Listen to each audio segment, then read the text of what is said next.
¿Qué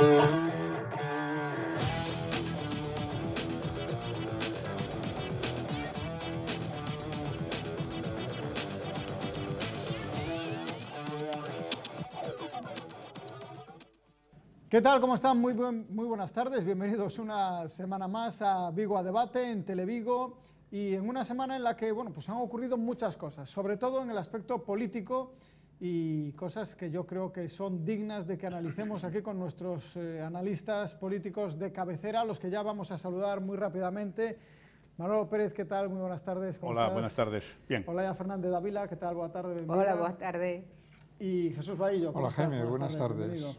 Gracias. Bueno, una semana, yo creo que lo principal que tenemos que analizar es ese fracaso en cuanto a una nueva investidura para conseguir un presidente del gobierno y, por lo tanto, un gobierno que se ha traducido en de nuevo, pues, dos cifras y una letra, 10N. Nuevas elecciones, nueva cita electoral. ¿Y qué es lo que va a pasar? Dos preguntas. ¿Qué es lo que va a pasar? ¿Qué es lo que creéis que va a pasar, desde luego? ¿Y qué es lo que tendría que pasar para que no tengamos en un año nuevas elecciones? Jesús, comenzamos por ti, por ejemplo. A mí me parece que han pasado dos cosas. Una es que Sánchez en algún momento pensó que podía haber apoyo de Ciudadanos y podía sacar adelante con una mayoría absoluta la gobernabilidad de España, ¿no?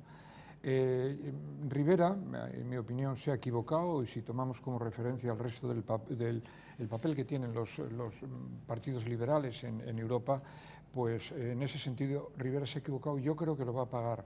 A raíz de eso, Sánchez hace algunos escarceos con Podemos, pero sabiendo que no podía gobernar con Podemos. Llega un momento en que el tema no tenía recorrido, entre otras cosas porque desde la Unión Europea, desde la Comisión, etcétera, le debieron de dar un toque. A partir de ahí, la operación que han montado, evidentemente, como tú bien dices, Jaime, es un fracaso. Y es un fracaso también porque tanto el Partido Popular, ya no digamos como Ciudadanos, lo que tenían que haber hecho es lo que hizo el Partido Socialista con Rajoy, que por cierto no lo hizo Sánchez, que era abstenerse y facilitar la gobernabilidad. Y luego, yo no digo que se hicieran pactos de Estado, ni siquiera pactos de legislatura, pero se podían ir haciendo pactos puntuales de manera que las cosas fueran marchando, pues como marchan en otros sitios, en Portugal, sin ir más lejos, ¿no? Eso no ha sido así. Yo creo que el Partido Popular y Ciudadanos se han mostrado, han puesto por encima los intereses generales y de los intereses de España los intereses de partido, y eso nos ha abocado a esto. ¿Qué va a pasar? Yo creo ¿Tú crees que el socio natural de Pedro Sánchez era Ciudadanos y no Podemos? Sin duda, por muchas razones. Luego podemos hablar del programa de Podemos, las propuestas de Podemos con respecto a Cataluña, con respecto al tema de la política laboral, con respecto al tema de la política económica. Eso hubiera llevado a España a una situación muy complicada. Entonces, eso lo sabe Sánchez y lo sabe la gente que le ha asesorado.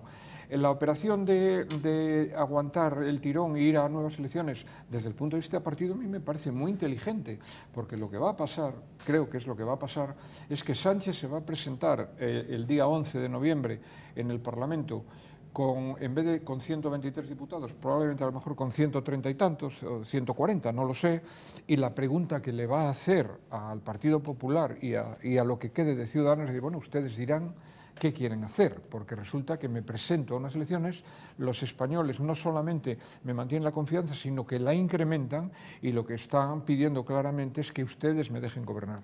Con lo cual, la posición del Partido Popular y de Ciudadanos es claramente de abstención. Eso poniendo que aumente el apoyo de los ciudadanos a Pedro Sánchez. A ver, todo parece prever que efectivamente hay un aumento mínimo, quizás, ¿no? Bueno, mínimo, a mellor 10 diputados, e que Ciudadanos baixa, hai un montón de encuestas en esa dirección. Entón, eu coincido co que acaba de decir Bahillo de que o día seguinte das eleccións o que terá que haber un acordo, e ese acordo se vislumbra máis con unha abstención do Partido Popular que con outra cousa.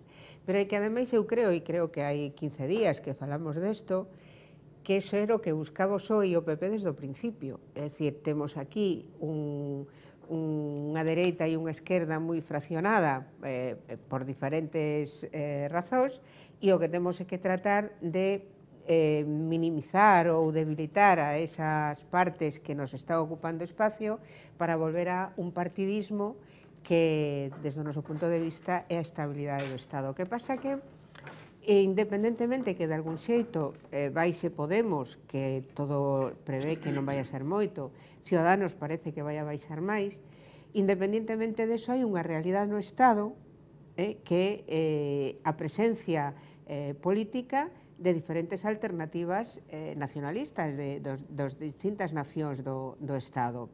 E eu creo que isto non o poden esquecer, porque, moi ben, para despois do 10 de novembro hai un goberno do PSOE, supostamente, grazas á abstención do Partido Popular.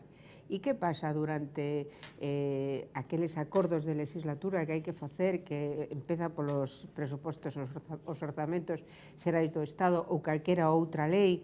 Que pasa con eso cando o Partido Popular terá que facer a súa política de oposición, aínda que se absteña a investidura, pero terá que facer a súa política de oposición e, polo tanto, vai haber nos orzamentos, dudo moito, que lle dé o apoio ao goberno de Sánchez.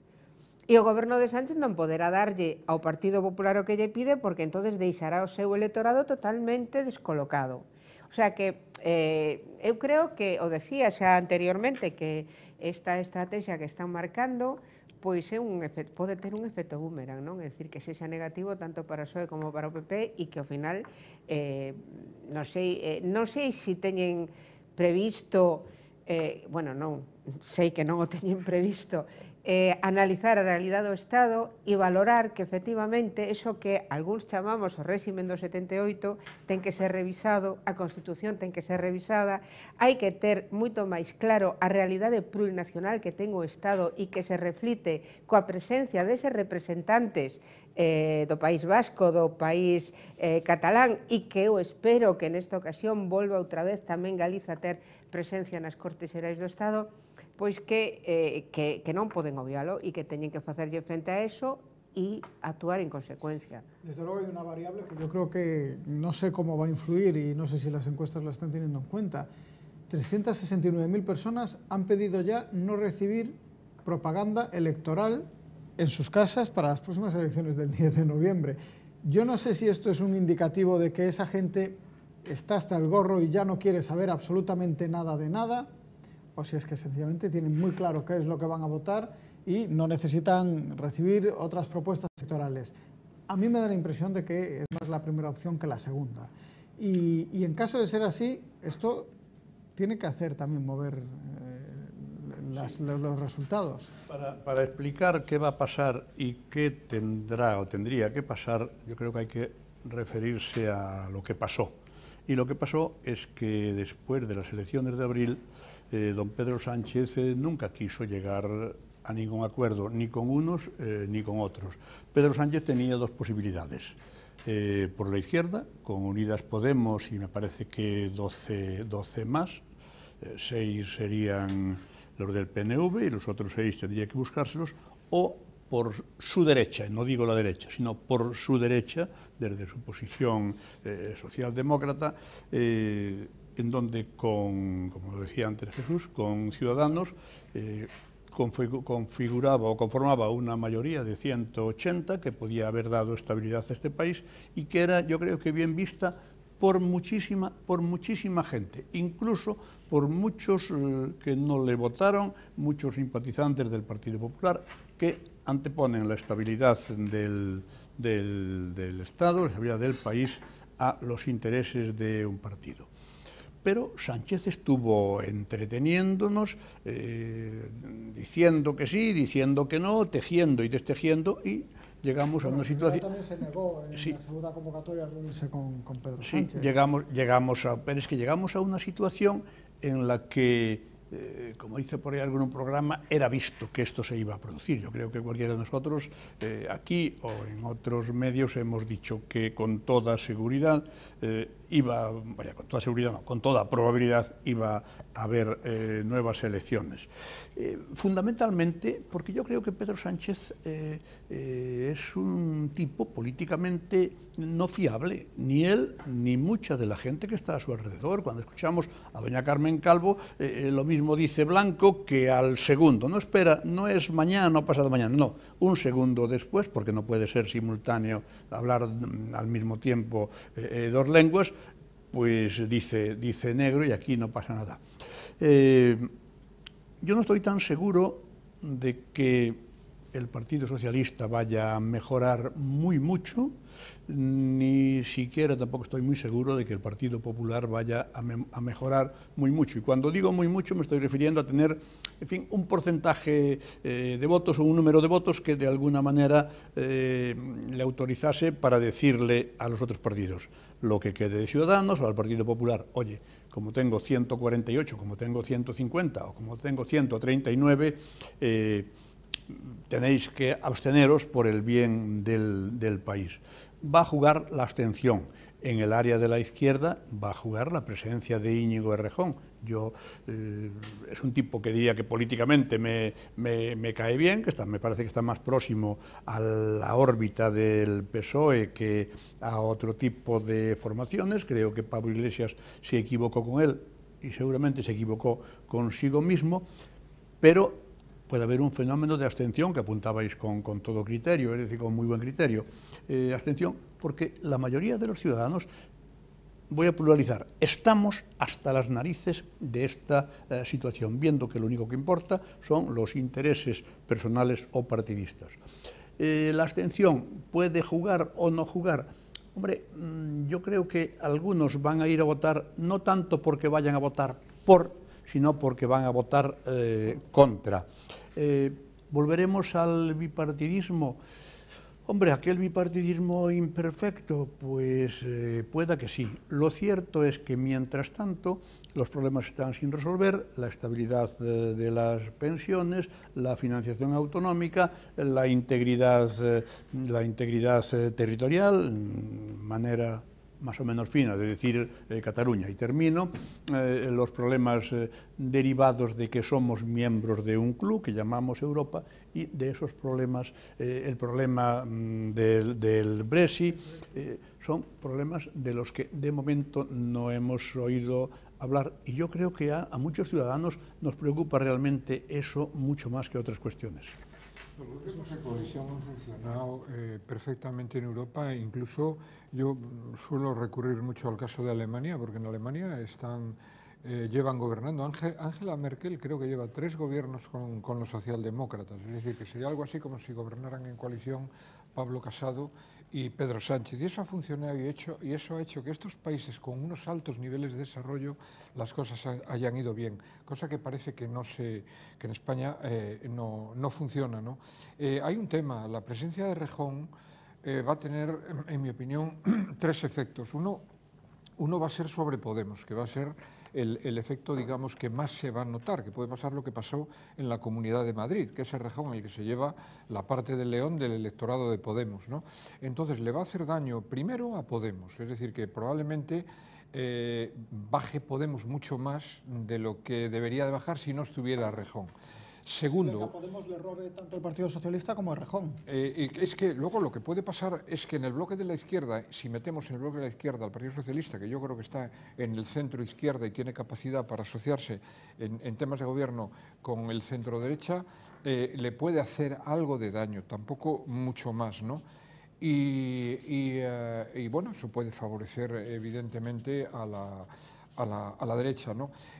Lo que decía Manolo a mí me parece que es un tema muy importante, y es que ya no solo el tema del Brexit, que ya en Galicia empieza a tener efectos en el tema de la política pesquera y todo esto, que quería tocar claro, y en las exportaciones, etcétera, que ahí se podía esforzar un poco más el IGAPE, pero es que además el problema es que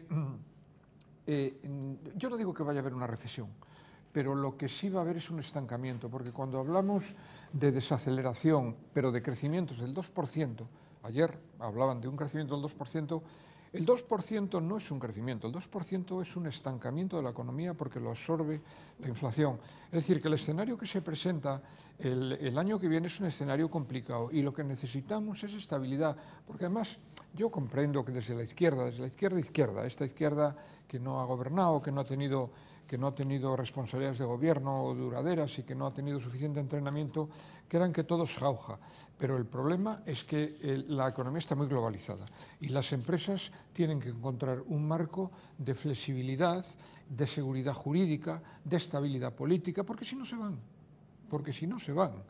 Y ese es un tema que yo creo que el Partido Popular, sobre todo, y Ciudadanos, lo que pueda representar Ciudadanos a partir de ahora, se lo van a tener que hacer pensar, porque Sánchez, su electorado, no lo tiene solo en la izquierda, lo tiene en el centro, y en España se ganan las elecciones en el centro, con moderación. No, en relación á elección de Errejón na campaña electoral con unha alternativa propia, creo que quen estuvo animando a Errejón sabemos por onde poden ir os tiros, tamén se pode equivocar porque vai a quitar máis que a Podemos tamén a outras partes. Eu creo que o PSOE parte do crecimento que podería ter por este rifirrafe con Podemos pode non telo, porque ese voto se lle vai a Errejón, é dicir, xa non é que Errejón rasque votos que foron do PSOE, sino que votos que poderían ir ao PSOE xa non van porque teñen outra alternativa. Mesmo, algúns que foron poden ir ao outro lado,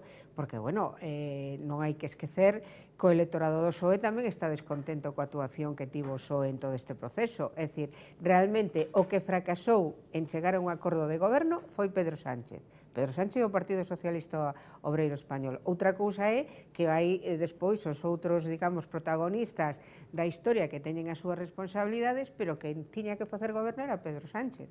Por lo tanto, a responsabilidade máxima é del, non? Entón, eu creo que, bueno, o electorado do Partido Socialista tamén ten a súa... De feito, hai encuestas que preguntan sobre esta cuestión e hai descontento, o sea, se manifesta descontento con esa actuación. Non digo xa que nas encuestas den que o 80% considera que Pedro Sánchez é o responsable, porque claro, no 80% están os votantes do PP, os de Ciudadanos, tal, non me refiero a eso, me refiero aos propios votantes do Partido Socialista. Sí, además cuatro porque tengo nota, 4 puntualizaciones. Primero, la necesidad de una nueva cultura ante el nuevo escenario de pluralidad de partidos. Hasta ahora ha funcionado centro-derecha, centro-izquierda, con el añadido de fuerzas regionales, PNV, Convergencia y Unión, todo esto temporalmente por lo menos no está en clave de interrogación. ¿Y esto qué representa? Pues la necesidad de que los dos grandes partidos, o por lo menos los partidos constitucionalistas, tengan que ponerse de acuerdo y tengan que buscar fórmulas, aunque esto erosione de alguna manera, porque las experiencias, estoy pensando en los liberales en Inglaterra, Clegg se llamaba, me parece, aquel hombre que estaba casado con una ilustre ciudadana española, que presumían de ella ganar 20 veces más en su despacho que él como vicepresidente del gobierno inglés. Pues aún con ese riesgo, porque luego el problema está en que el socio mayoritario, de alguna manera, no sintonice, sino que fagocite al socio minoritario. Los ejemplos, aquí los tenemos en capitales de provincia en Galicia, donde el socio mayoritario se consolida y el minoritario queda prácticamente como residual. Segundo aspecto, Errejón.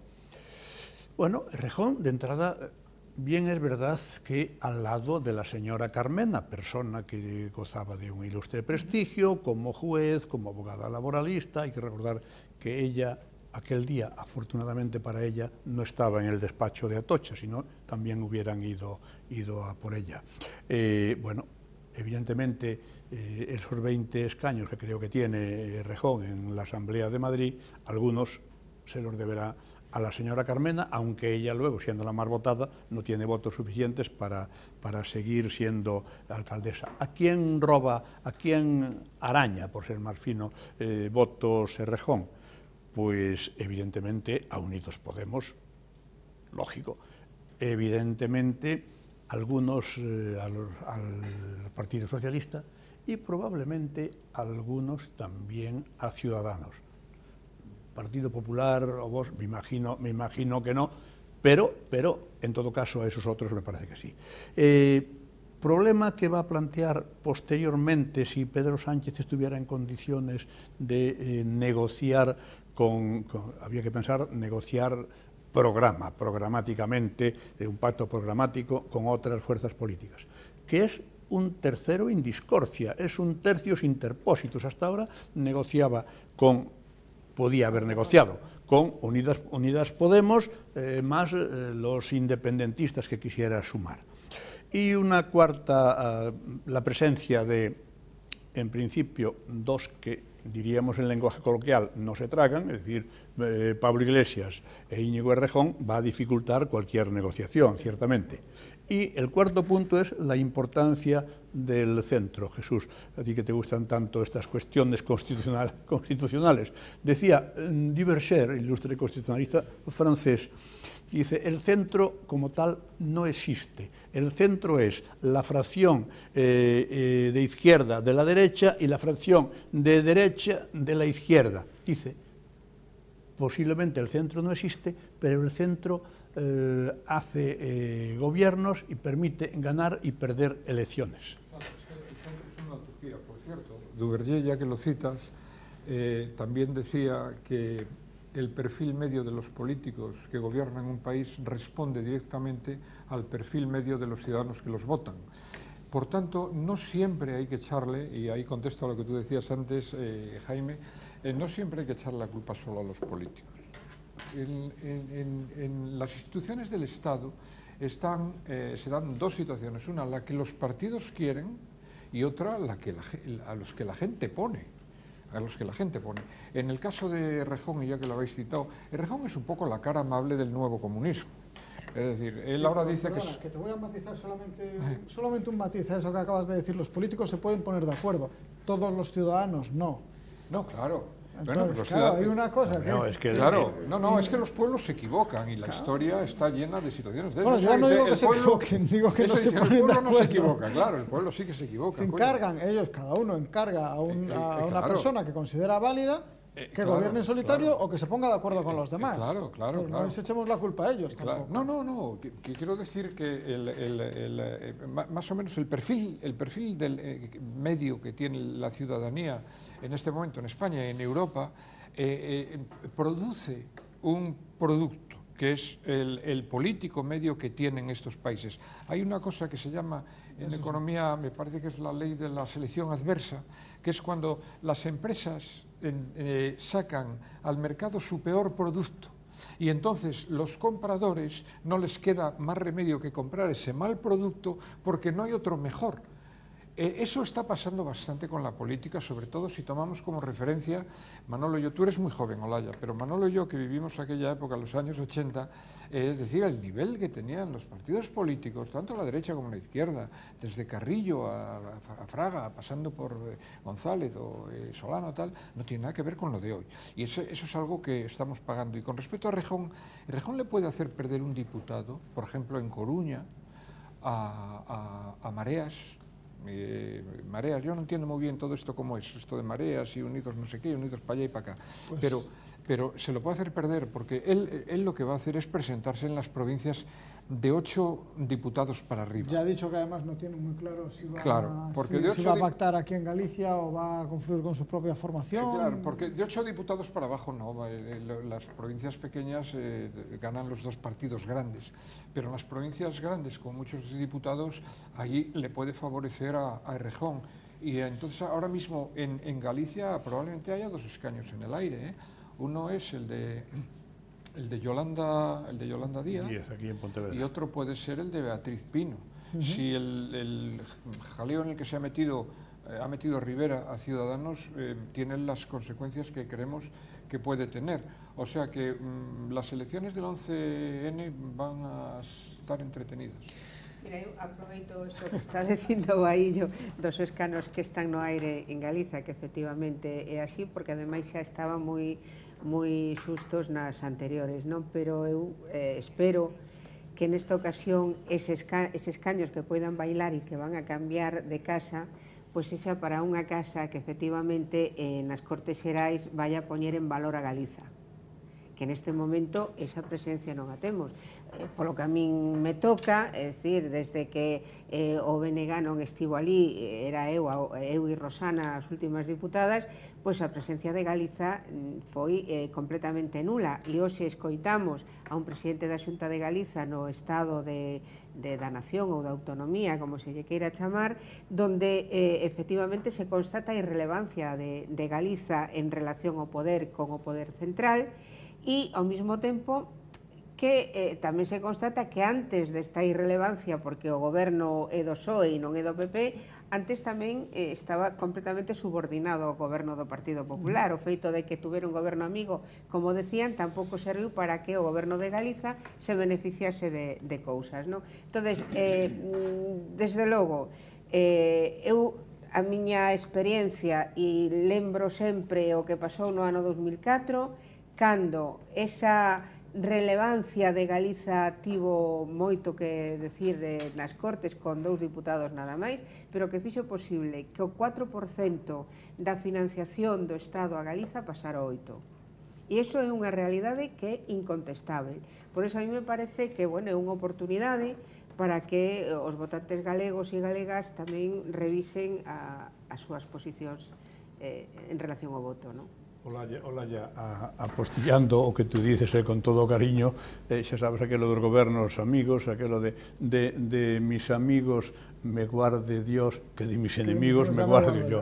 E un ilustre galego chamado Pío Cabanillas decía sempre, tiña unha enorme ironía, dice, cuerpo a tierra que vienen los nuestros. Hay dos cuestiones al margen de las elecciones que quería tocar en estos apenas 10 minutos. Yo os he dicho que hoy teníamos un programa algo más compacto, no se lo he dicho a los que nos están viendo, no vamos a irnos ni siquiera a la pausa para publicidad, tenemos 10 minutos más de programa, vamos a hacer un debate algo más compactado. Pero ha habido 2 acontecimientos más que han centrado buena parte de la actualidad esta semana y me gustaría que lo comentásemos. Uno ya lo tocaste tú por encima, es el tema de la situación del Brexit.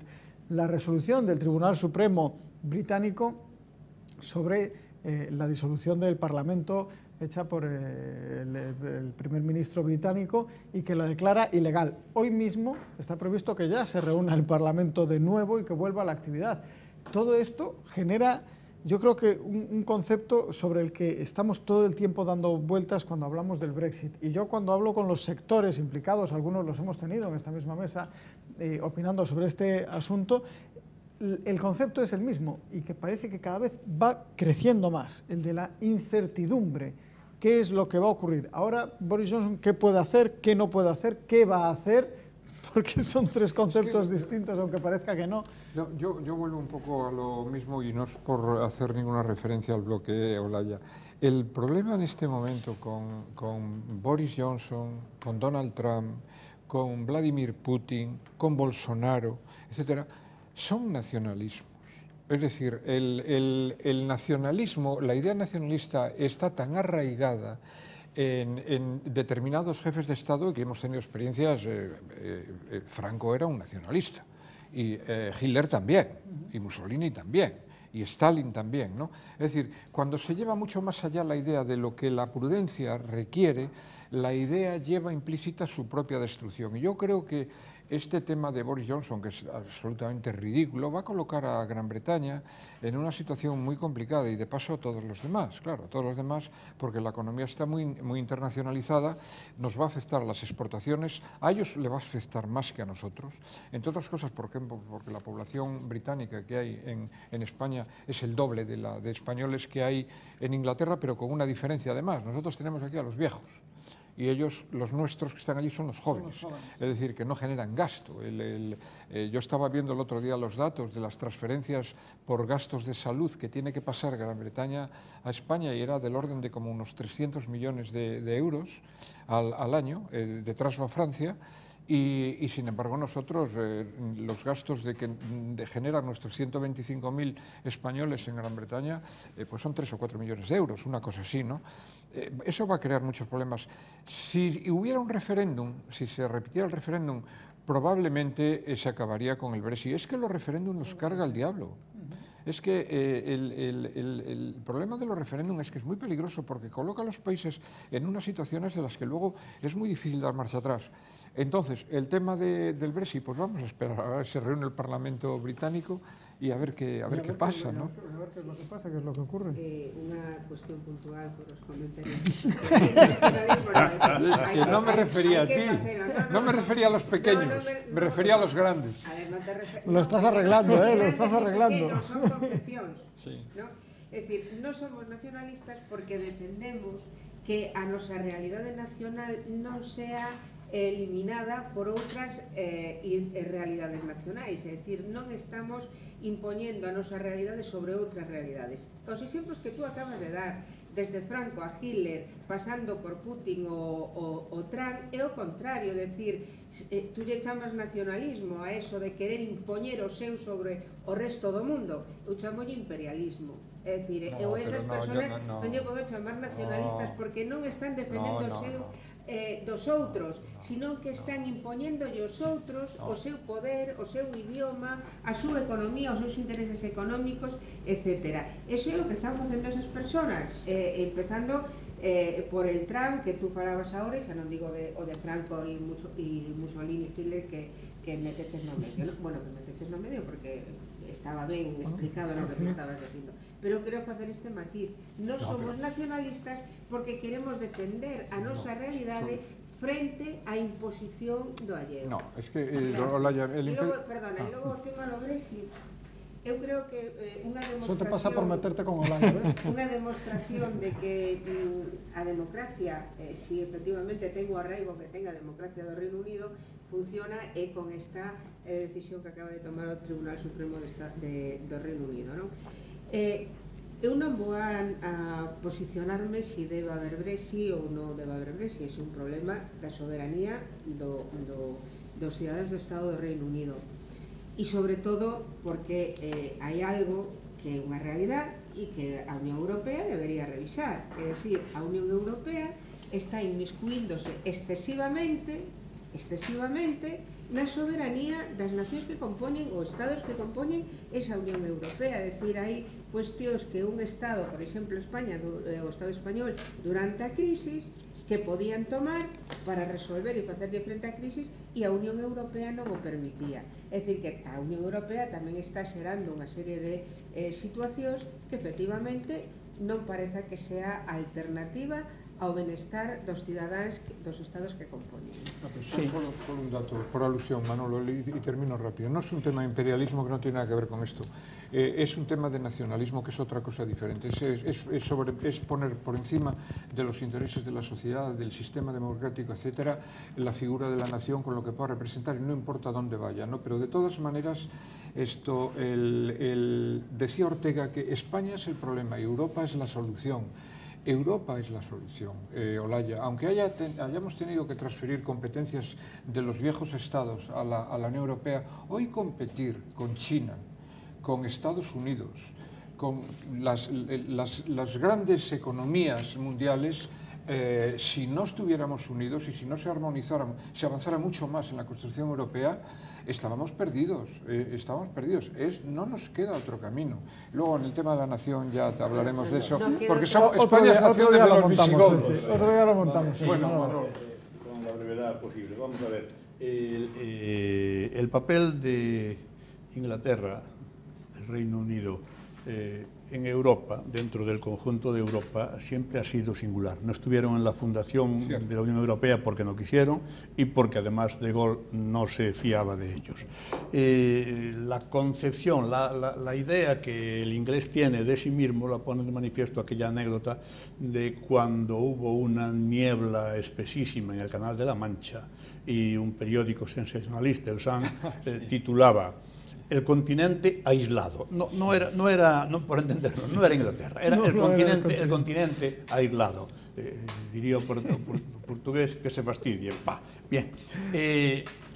Siempre tuvieron enormes reticencias, no entran en el euro, y Cameron hace una apuesta para solventar un problema interno.